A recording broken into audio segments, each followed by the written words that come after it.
And we're back with the remake game from the previous cast. I'm just going to do the plugins once again, just to make sure we covered off all the bases for those who are just watching for the first time.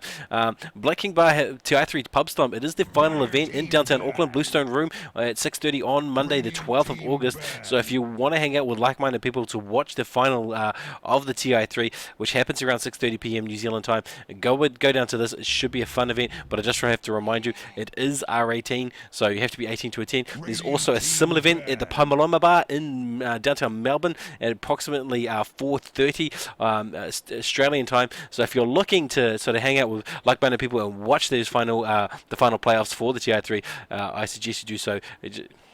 10 seconds remaining. Gonna jump into the game again. We've remade, going back into the original bans that were originally put up. OD ban there, as we said earlier, that was strong play with OD in recent months, coming through the ranks, coming back into popularity, and that Wisp ban also banned out for his global presence. We don't see a lot of progressive play with Wisp, but it would be nice to see. So hopefully I have some co-casters. So you there, buddy? Oh yeah, I'm here. Doxer is actually a very powerful pick right here. He plays well in offlane, and we should see some powerful tri-laning from Raiders. Yeah. Bane. Go ahead, buddy. Go ahead. Bane being an interesting ban out there. I was thinking they'd be picking a lifestealer, and they did. So now they've got that freedom that lifestealer has. Yeah. See, that was a nice craft there in terms of how they staged that draft. They banned out the counter for Lifestealer in the form of Bane. They don't want to get locked down, so that sets them up for a Life Bane pickup, given that the Dire team has picked up Darkseer. And we're quickly moving along. Naga Siren being picked up. Hopefully this will be a support Naga Siren. We're seeing a lot of support Naga Siren, even in the Tier 3 recently. That being a hero that's now in the top tier, I think. Yeah, I think she is. She's very powerful with her ultimate. But what I'm seeing here down at the Radiant side is Nyx Assassin and Lifestealer. Just earlier in TI3, Orange versus Virtus Pro, Nyx Assassin and Lifestealer made a powerful combo, just Nyx bombing everyone around. And I think we might be seeing that this game. Yeah, we've seen a number of games, even in recent casts that I've done, and the very last cast of I did just before this, Nixbomb playing a slightly crucial role. It wasn't used aggressively as much as I thought it would be, but still playing a crucial role in that team setup. And look, we're rolling on into the second set of bands. What is your take on those bands? Visage ban is pretty common nowadays. He's worked his way up through the meta. Magnus definitely a well-placed ban, making sure that they don't have that powerful team fight. However, I think it would have been better just to pick it up instead, because Naga Siren plus Darkseer plus Magnus make a very powerful combo. Jakiro, on the other hand, is a really good ban, to be honest, for the supports, but I think they could have done better in terms of actually taking him from themselves. Yeah, we're not seeing a lot of play with Magnus. You know, sort of a month and a half ago, 2 months ago, I would have said that Magnus was the top ban, the top pickup for every team, dominating that mid position pickup. But he's just fallen off the radar. In fact, he's almost not even worth mentioning nowadays. Why do you think that is? Because of the recent bottle crowing nerfs, Magnus definitely relied on having the bottle crow coming in constantly because of his high mana costs on his Q. It's what kept them in the lane, and pretty much since that, he can't really do much anymore. And we can see there that the Radiant have chosen to ban out Jack, as you said earlier. Also Jari, not wanting to fight those AoE teamfight combos. In fact, they're banning out a lot of teamfight. Well, they've banned out some teamfight. They're probably looking to, at this stage, to set themselves up with their own teamfight. What are you expecting to see with these next for the 3rd and 4th slot drops? For the Radiant team, because they already have that strong combo with Nyx Assassin and Lifesteal, I was probably thinking someone like a Tidehunter maybe.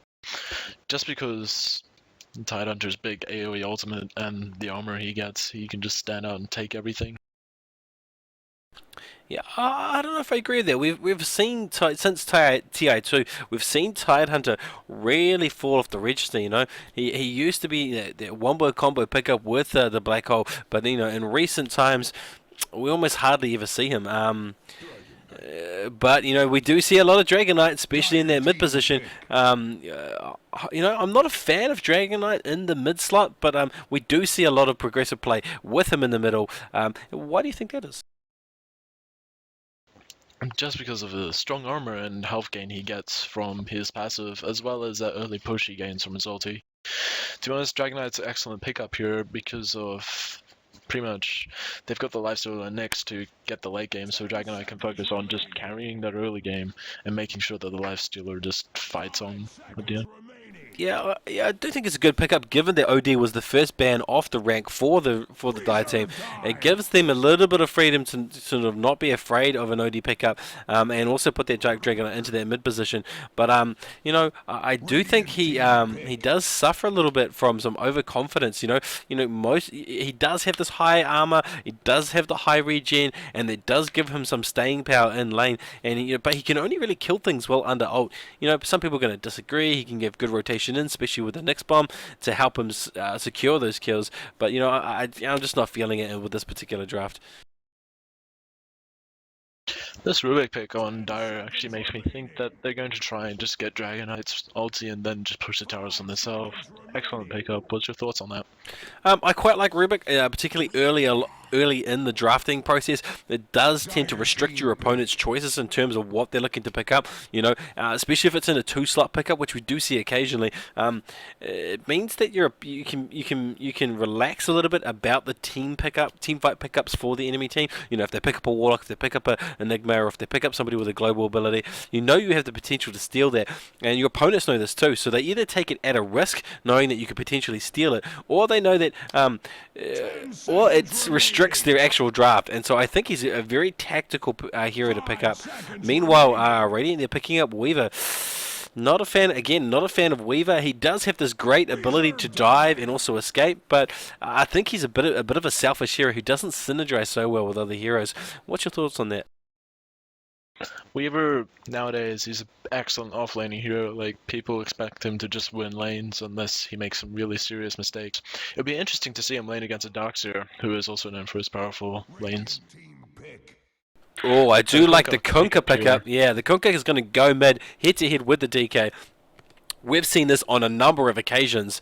And Dragon Knight, while his Breathfire does a lot of damage and is able to secure him some CS, he just eventually gets driven out of lane by this Tidebringer's crit, or by just Tidebringer splash AoE. It's just too much for him to deal with, even with all that armor, even with all that regen. So I think that's what we're going to see. We're going to see Kunkka mid up against a DK, Rubik with a Nagasiren, and yet to be picked carry for the tri lane, and a Darkseer in the long lane. Yeah, good choice, good idea there, but thinking Kunkka, he doesn't fare so well against Dragonite. Of course, the Tidebringer, he's pretty powerful, but still, that Dragonite has such excellent regen. I wouldn't expect that Dragonite would so easily just get out of lane because of that. I would think someone who can stay in a lot longer than Dragonite in mid would probably have been a better choice. Yeah, but like Dragon Knight, it's a bit of a to and fro. There's if you put Dragon up against a DK, and even with it's clear that that's where he's going to be sitting, either DK or Lifestealer for mid. But I'm pretty sure it's going to be DK with Windrunner in the tri lane position, or I don't know. They've got options there, I guess, with their particular draft. That's the strength of their draft. It's open. They could put any one of these heroes in the mid slot if they really wanted to. But we do see a lot of DK versus Kunkka, and it's a bit of to and froing. Kunkka takes a lot of damage at the same time. Dragonite takes a lot of damage, but it's ultimately Kunkka that wins out in the long run, just because of the X marks the spot, just because of the boat and the torrent, and being able to CC down the Knight, keep him in spot, and just sort of make sure that he gets finished off. I know he has his own CC in the form of the stun and the tail lash, but hey, that's just my call on it from the games that I've seen within the Oceanic scene. Very good point there, but this Windrunner pickup worries me. Her in a tri lane isn't as powerful as she should be. She really excels in the long lane, and I'd be surprised if they force her into a tri lane right now. But nonetheless, she's very excellent. Good hero. Yeah, one of these guys has to be in the support role. It's either going to be Windrunner or Reaver. And with the abilities that are on the table, it's probably going to be Windrunner playing a support with Lifestealer, with Nyx Assassin in the tri lane, and Weaver into the side lane, leaving Dragon Knight for mid. And it just now all we're waiting on is for the Dire to pick up a carry for their tri lane, and then that will tell us whether or not it's going to be an offensive or defensive. And they pick up a Razor, Razor being one of the top picks for both the European and the American scenes at the moment in terms of a carry. What are your thoughts on Razor? Well, Razor, if Razor can get his latch off of Lifestealer before he rages, that means Lifestealer is completely useless in a team fight, which I actually like, seeing as Bane was already banned. So good pick.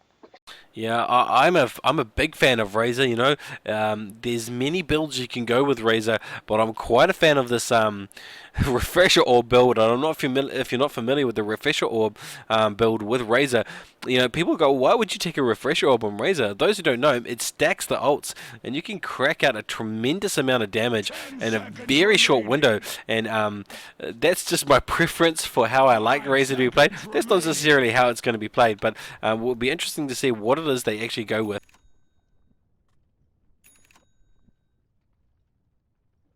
Yeah, I've seen that Refresher or Razor build, and especially with Aghanims, it just melts towers, to be honest.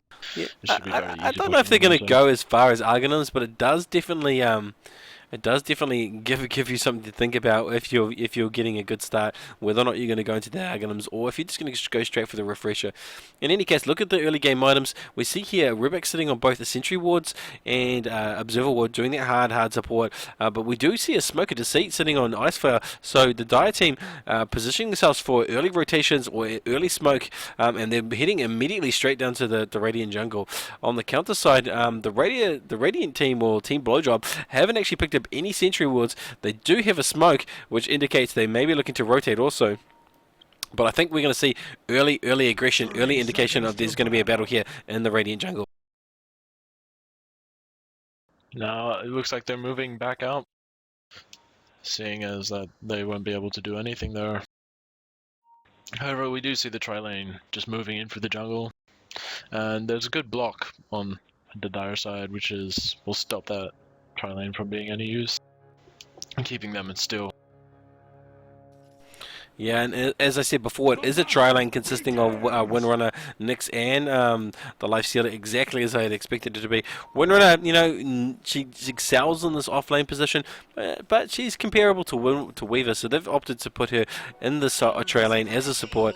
It's going to go up against a Naga Siren, a Razor, and a Rubik, which I think is just as equally as strong, though they don't have as much CC or as much lockdown, so they will suffer a little bit in the offensive position, given that they've taken up the offensive tri lane. As well as Razor having such powerful lane control with his Q. I'd be surprised if this Lifestealer manages to get any far.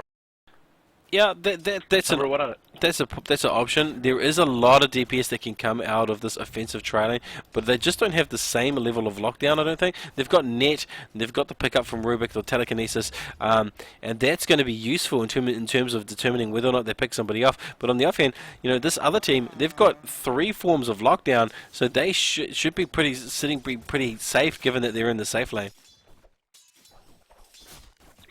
As well as Nyx being able to just burn everyone's mana away. That Rubik, he'll struggle very powerfully on lane, sitting on just 511 health. Nyx is going to tear him apart. Yeah, it's a matter of like order of initiation. If the Dire team can initiate it correctly, they'll be laughing. If they can bait at that early rage, they'll be able to lock down this lane and secure a number of kills. But at the same time, if they don't play very smart, if they don't bait at that rage and they initiate or get out of position in the wrong way, they'll be open wounded and basically locked down. And it looks like that may be the case very shortly. Both Nyx picking Impale, open wounds being the first pickup from Lifestealer, and of course Shackle sitting there on Windrunner. So it looks like we're in for some action in this bottom lane.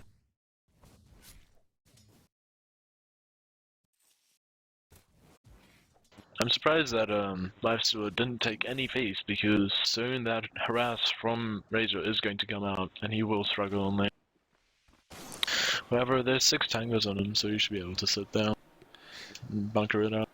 Meanwhile, in the mid lane, Some excellent. Kunkka doing exceptionally well, driving out the Dragon Knight. As I said earlier, what I was expecting to see. Dragon Knight was down to only 100 hit points at one stage. Just because of the Tidebringer AoE being so large, it just wreaks havoc with his ability to hit up in CS. And you can see it there. He's sitting on 3 CS versus Kunkka 6. I know it's only 2 minutes into the game, but that translates into potentially early boots. Meanwhile, in the top lane, Weaver going up against a Darkseer. What are your thoughts on that? Yeah, it's a to and fro lane really. It's expecting who's going to make the first mistake because both of them have a huge speed boost. If Weaver gets caught out with low health, then definitely Darkseer should be able to just ion and surge his way to victory, to be honest. However, Weaver being the superior in range, he shouldn't be like harassing Darkseer at all really because anything can happen.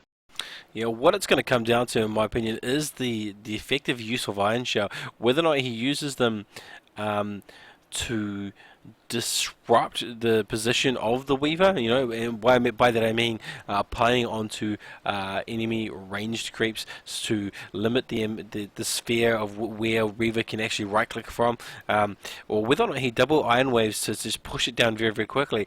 It's going to come down to how he balances those, how he manages the Iron Shell. Iron Shell management is going to be very, very critical. And you're right, if he gets Weaver, if he traps Weaver, if Weaver just stands next to a creep not realizing he's being damaged, then he should be able to Iron Shell in and maybe rush out a kill. But I think with all the escapes on hand, this lane is really Weaver's to sort of throw. Yeah, and what I really like seeing out here is Weaver also blocking the camp on their side, stopping a Darkseer from doing any sort of pulling. I wouldn't expect to see a lot of pulling in a solo lane with a Darkseer. It's nice to have in the defensive safe lane, but I wouldn't have expected to see it, given he's going up against the Weaver, and he's just got this natural push that comes from his Iron Shells. It does, however, shut down a little bit of farm that he could have picked up on the side. We now see Nyx destroying that pulling wall.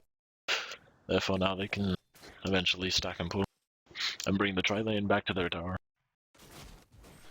We look at the bottom lane now. The CS is definitely going in the favor of the Lifestealer. Razor sitting a little bit behind on the on only 5 CS versus Lifestealer's 12. In fact, Radiant dominating the CS at this stage. But it's still early game, and Razor does have this Q ability that does the plasma feed that does give him a lot of lane dominance. But he seems to be very hesitant in using it at this stage. Yeah, I'd definitely like to see a lot more aggressive play from Weaver and his tri-lane because Radiant Dire don't really have anything to react with at the moment. Yeah, they've got levitation, but at the end of the day, he can just rage through all of that. Yeah, that's the strength of this Lifestealer Nyx slash Renrunner combo. They have the ability to just push through and ignore the lockdown if it is focused on Lifestealer. But if this dire offensive tri lane is smart, they won't be looking to focus down the Lifestealer. They'll be looking to focus down his supports early on and leaving the Lifestealer on his own. That's how they're going to win the lane, and that's how I see them winning the lane in any case. We see that Nyx assassin just harassing that Rubik out. It's to be expected, to be honest, because Rubik's such a powerful lane changer with Levitate and his, well, Fade Bolt stopping them from doing much damage. I'm yet to see, however, the Razor's stopping the Lifestealer from getting any CS because with his W he can just take away all that damage, turn it into his own. Just wanting to add there, Kunkka getting all 3 runes at this stage. We got the first rune, the 2-minute rune, and the 4-minute rune. DK not really worrying about the runes whatsoever. He's got a bottle, but he hasn't even attempted to even look for a rune. In fact, this 4-minute rune being picked up at 4.5. We see initiation on the bottom. There's a net. There's a rage. There's a power shot. First blood going down to Lifestealer. But it's going to be at a cost. They're going to lose potentially 2 heroes. No, Nagasiren does abandon the pursuit. 1 for 1. First blood, though, going just to the Lifestealer by a matter of seconds. Yeah, that was really well. But again, we see a D-ward happening. No one wants vision on that bottom rune. Yeah, definitely vision on runes. It helps. This is what's helped Kunkka get those 3 runes in a row, and what's giving him this. Well, I would think this ability to stay toe to toe with Darkseer, with Dragon Knight, but also he's able to drive him out. Like this Dragon Knight has realized that. Oh wait, there's a pickup in the bottom. It's a Nyx Assassin versus a Razor. There's a smoke use though. Slightly confused with that. Yeah, I think they're heading to rotate into mid, trying to pick off that Dragonite.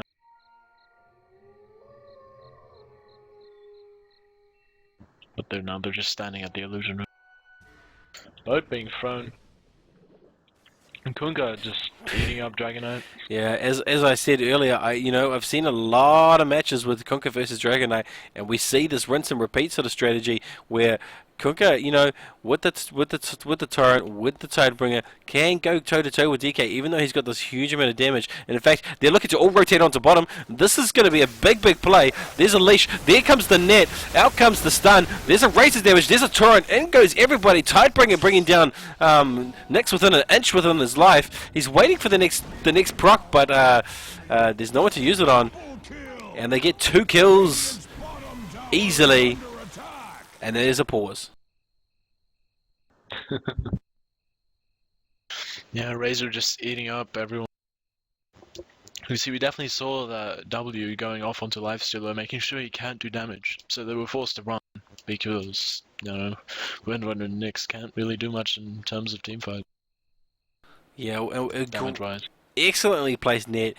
Great Tidebringer kits, adding that extra damage, and of course the wonderful Q coming out of Razor just really seals the deal. Lifestealer, he used his rage, but he just couldn't survive long enough through all of that at this low level. Perhaps at a higher level he would have been much more comfortable with the abilities to escape through his vest, but he just doesn't have that.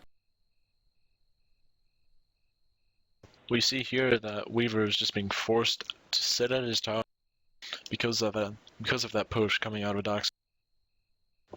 However, Darkseer is just sitting at half health because of Weaver's long range damage. I'm going to have a quick look at items. We can see that the Weaver's building towards that Lincoln Sphere. He's already picked up that health, the Ring of Health. He does have the Ring of Basilisk, but he doesn't have much else. No one on his team just yet has any boot conversion. On the Dire team, it's a similar story. We've got the Darkseer with his ring, with his soul ring, no boot conversion on that team either. So it is only 6-7 minutes into the game, but no one yet picking up completed boots. Everyone looking to get some easy XP / potentially through this goal. If they can get this tower, this will result in boot conversion for a number of heroes. Yeah, and the fortify comes up. I wonder why they would fortify so early. Because none of them has any TP, and now we see the Windrunner just running back. Just potentially just wasting time, to be honest, because that tower's so good as gone. Yeah, the tower goes down, and this is definitely gonna be boot conversion for at least 1 or 2 heroes on the Dire team, particularly Razor. He does immediately go straight for phase boots. So does Kunkka. So yeah, now they're rotating. Yeah, now they're rotating into the mid as you just called. Yeah, this DK tried pushing down the middle tower, bringing it down to around half, but forced Dire to fortify.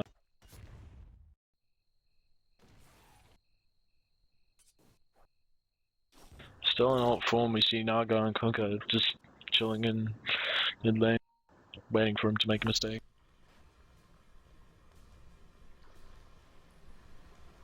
Finally, we see another ward coming out from the Radiant side. And meanwhile, in the CS and net worth lane table, we see Weaver doing very, very well. Actually, he's won his lane, picking up a lot of CS, going toe to toe with the Lifestealer and the Kunkka. But however, net worth wise, because of those extra kills, Kunkka's sitting at a top level, at a higher level. And in fact, they just as I say that, they pick up the DK kill. yeah. Nyx and Winona were smoking in around the side, but then suddenly Kunkka decided to initiate, and yeah, resulting in the easy kill on the DK, who was again out of position. Yeah, and again, you know, the power of this Tidebringer with DD, and the fact that, you know, he hasn't got a high level of CS, he's got a similar level of CS, but those extra kills, you just saw right then how much damage that Windrunner took just from that one Tidebringer with the DD, and this is what they're doing well. This is what Kunkka's doing. He is dominating these ruins, and he's looking for, oh wait, yeah, as you called it, Weaver in the top lane. Yeah, and then it's a fairly simple kill, but there we go. Naga ulti's blown. I don't know what they're trying to do. There's 3 up top. It should be a reasonably powerful team fight, but they just both seem to back off. Yeah, that Naga coming just a little bit too late. She was looking to save her teammate, but he'd already died to that crit. Or combination of abilities, I should say, from both Dragonite and Weaver, and so that Naga weight not being used for a setup, which is unfortunate. Now they're under a lot of pressure. DK's in ultimate form, and there's 3 heroes to 2, but they just don't want to push it.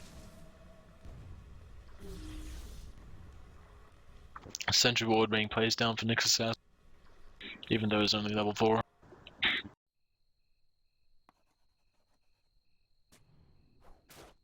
We see Rubik dewarding. And by the looks of it, that Kunkka and Rubik are heading to rotate point. Or not. No, I was really surprised to see that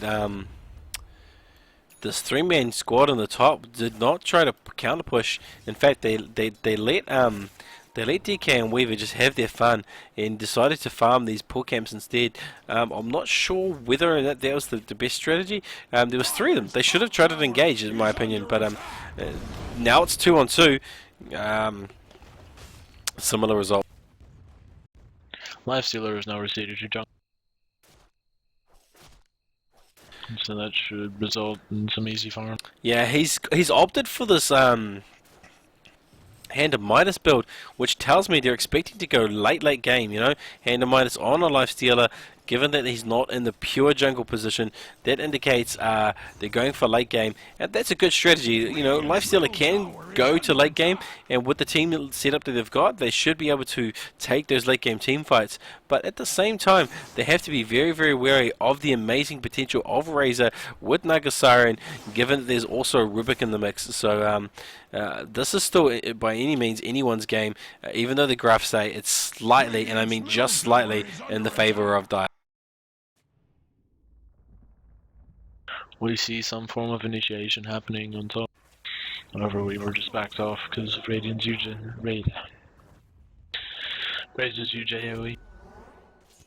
Meanwhile, in the middle, it looks like Kunkka diving a little too deep, gets caught off guard by both Nyx and Windrunner is forced out. Meanwhile, on the top, they're looking to jostle for position. They want to strike down this team at the top lane, but there's only 2 of them. But here they go with the Weaver. And is there going to be DK stun? There is a DK stun. Follow through with the Weaver. However, there's a net from Naga Siren. He does go down, though, to a combination of Weaver damage and right-click from the ulti DK. So, good execution here from the Radiant team. By the looks of it, Kunkka will now be picking up his Shadow Blade. Unless he's setting for something like a Battle Fury. Nyx picking up DD. DD picked up by Nyx Assassin. Yeah, I was just going to say DD Nyx looking to rotate top. He hasn't yet got a 6, so I don't know if this is going to be very effective. Naga sensing danger and just abandoning the lane in any case. Nyx was standing right next to a sentry ward. Lucky for him, it did expire.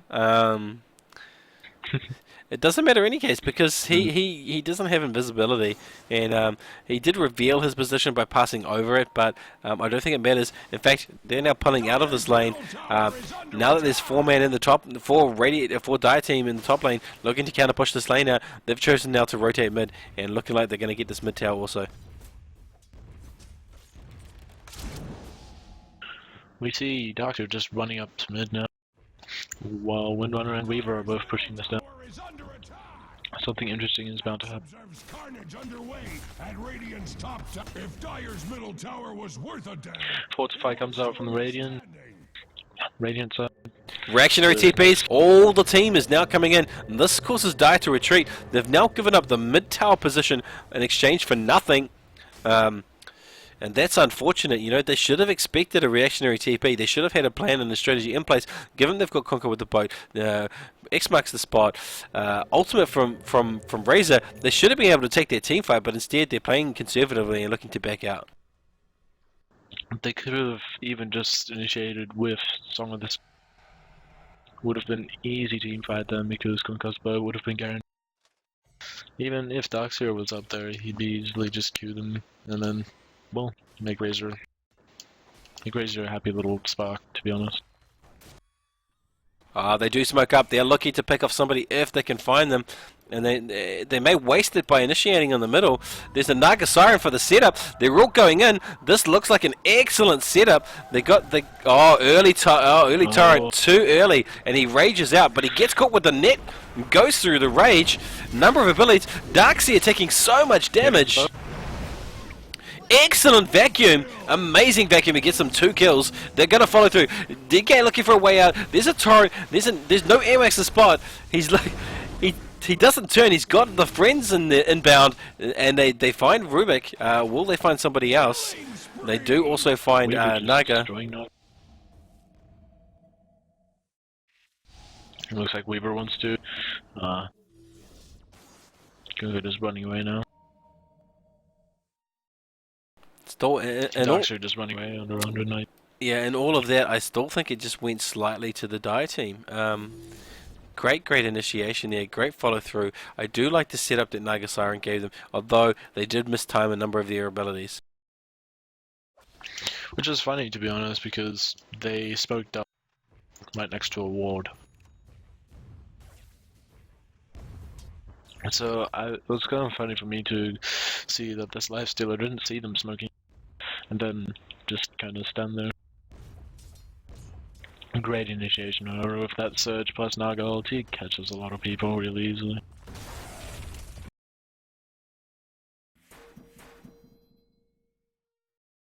Man, we see Malini here, or I should say, the Sydney Cosby of Dota. Those of you who are familiar with Malini's posts and also his play in the Kiwi Challenge series, see him playing this Weaver. He's looking for somebody to kill off. He's hoping to get somebody off guard so he can just right click them down. He's very close to completing his Lincoln Sphere, and I think this game will change slightly once he gets that.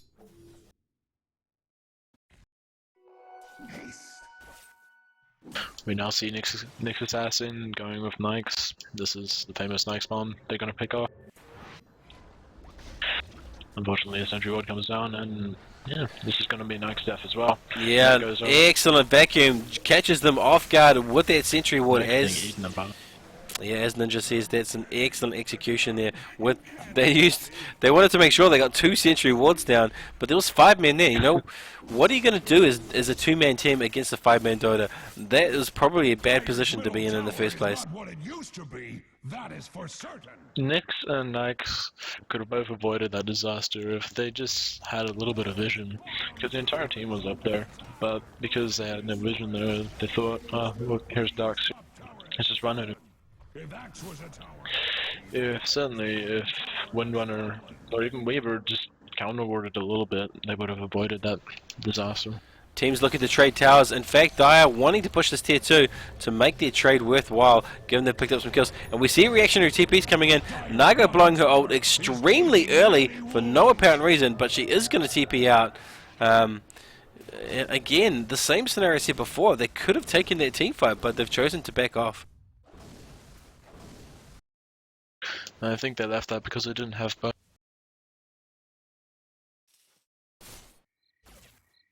However, Dragonite just blowing us all. Just hoping to fight and then nothing happens.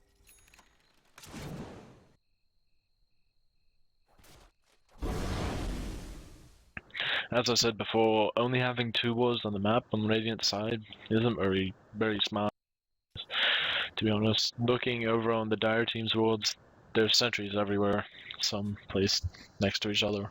And there's also tons of observers, so they know where the Radiant team is. It should be fairly easy for them to fight.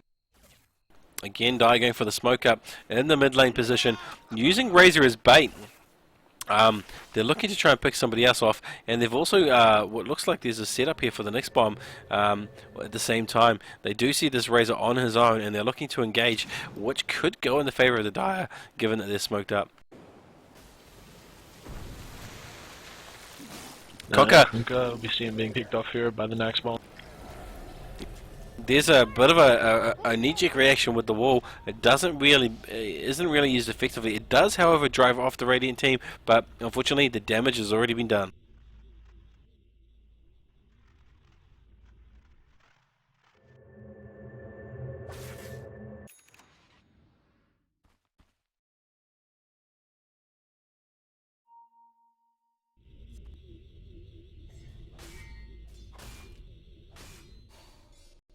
Looking at last hits and Ananias, Lifesteal and Dragonite are sitting happily up the top of 99 and 82 last hits, who the closest contender is just Kunko of 78 and Razor of 75. Definitely the farm going towards the Lifestealer side, and we should see an easy late game for the Lifestealer if he doesn't get ganked soon. Yeah, now they're looking to push middle lane. The Radiant's looking to push middle lane, get these towers, if not find some kills. They're not coordinating as well as I thought. We've got a lot of hangbackers here. They're trying to pick off anyone that sort of overextends. They're looking to bait, I guess, but I don't think that's wise. Given they've got this Razor ult, given we've got this boat as well as Rubik's ability to steal anything that comes through. In fact, the Radiant completely retreat, giving the chance here, I think, of the Dire to push their own across the river, and they may just do that. Weaver and Nick heading bottom. You just counter push the creeps that are standing there.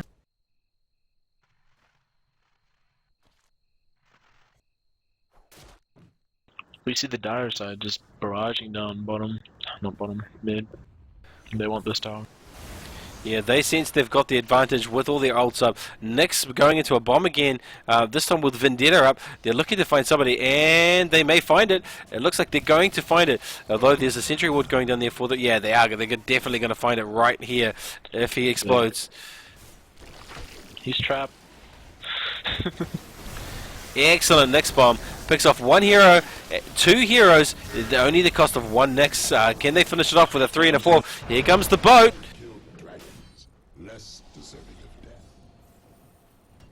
Razor just walking away.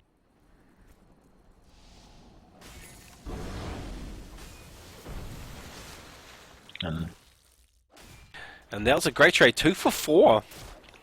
Stabilizing the kill ratio a bit with the Dire team. In fact, they may also get this tier 2 tower. Have a look at the graph though. It's all Radiant all the way since the 10-minute mark. It's going up and up and up. And in fact, Dire need to win this team fight, I think, because that's how crucial the situation is getting.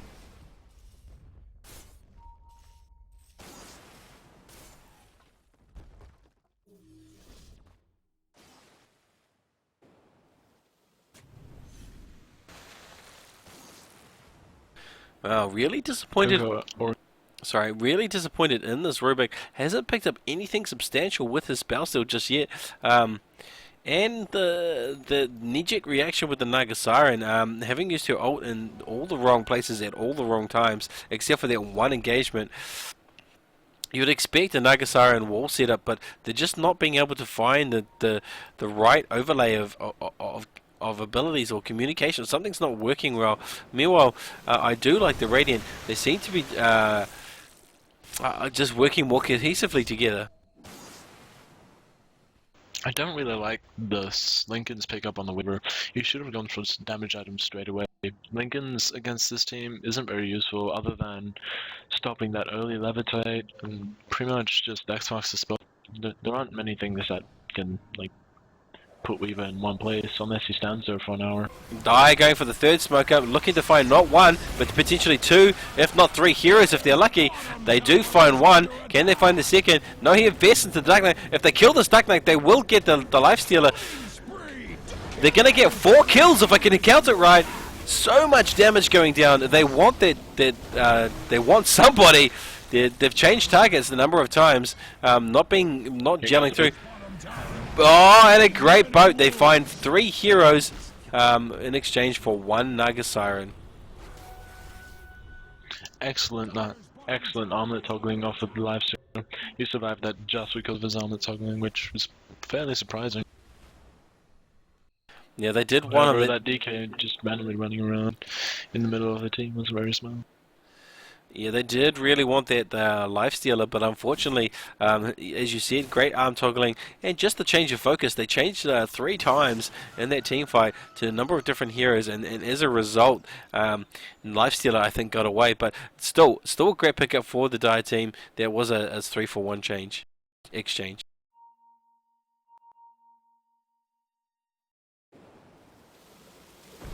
Dire just need to communicate a lot better because we see large amounts of just early things happen. For instance, just now Kunkka launches his bow after that was already thrown and pretty much ended.